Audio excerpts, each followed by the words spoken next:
In 1941, Paul was born on the beautiful and warm island of Antigua. Paul was a special child. He was the first male grandchild for his family. His mother, who was 16 years old at the time, delivered at home with the assistance of a midwife. Paul was his mother's first child, but the sixth for his father. Paul had 2 half-brothers and 3 half-sisters. The age difference between Paul's half-siblings from his father's side was not years apart, but months apart. By the age of 1, Paul's mother had left for America to work and go to school. He was raised by his grandmother in the family home that housed 11 people. He grew up among his aunts and uncles. Paul grew up going to the beach almost every day and playing outside for long hours with his friends and family. Paul's week consisted of going to school, playing outside, and helping out at home doing different chores. An average day for Paul by the age of 12 would include him waking up at 6 a.m. because that's when everyone in the house got up to begin their chores and to get ready for school or go to work. By 7 a.m., Paul was out of the house and walking to school 4 blocks away. On his way to school, he would meet up with his friends and they would all walk to school together. Paul enjoyed school. He was one of those students who didn't have to pay much attention in class to understand what was being taught. He spent many of his days daydreaming and causing mischief in class.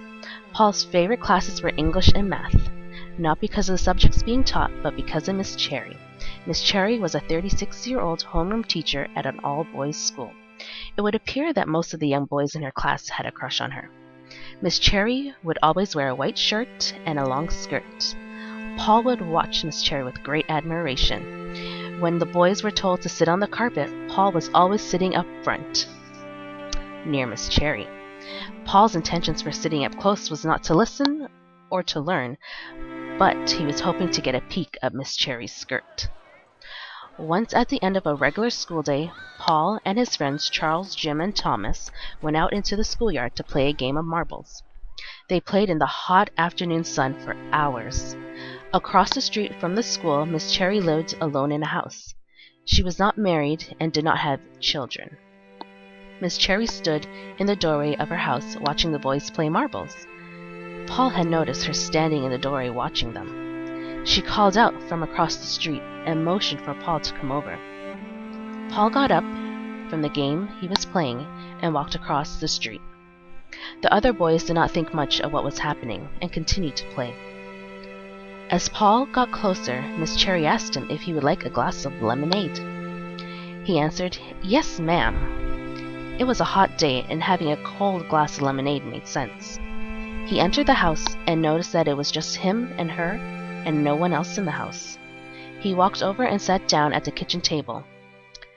After Miss Cherry poured him a glass of lemonade, he walked over from the kitchen counter, placed the glass in front of him, and took a seat directly across from him.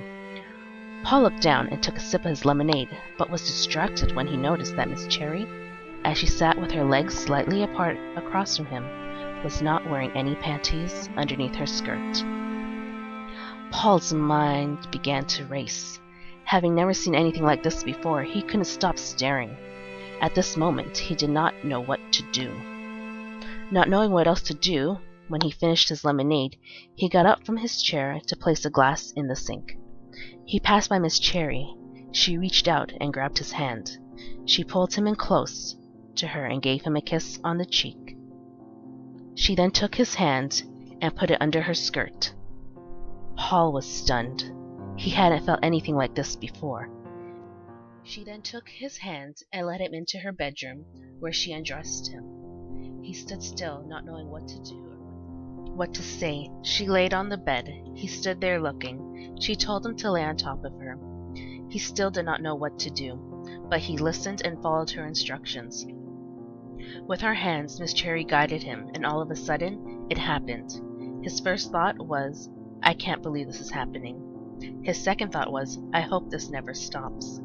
After she finished, not a word was said as they put on their clothing.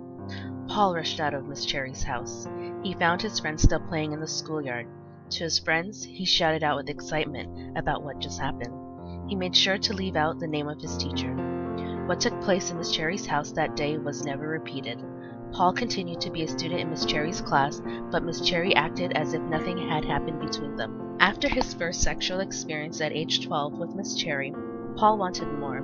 He felt as if he was just put on this earth to have this experience over and over again. Sex was all he ever wanted. It was like a drug. He just wanted more. Still today, he keeps trying to recreate the moment he had with Cherry.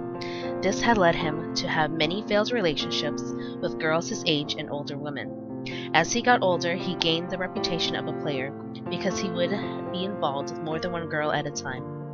Mothers would warn their daughters not to get involved with Paul because of his unsavory behavior. Paul has gone from relationship to relationship, nothing lasting more than a few months. Even when he promises to be exclusive, the promise is broken within a few weeks. He says women are just drawn to him, and he is drawn to them. No matter how hard he tries to curb his needs, nothing is good enough or a substitute for what he really wants.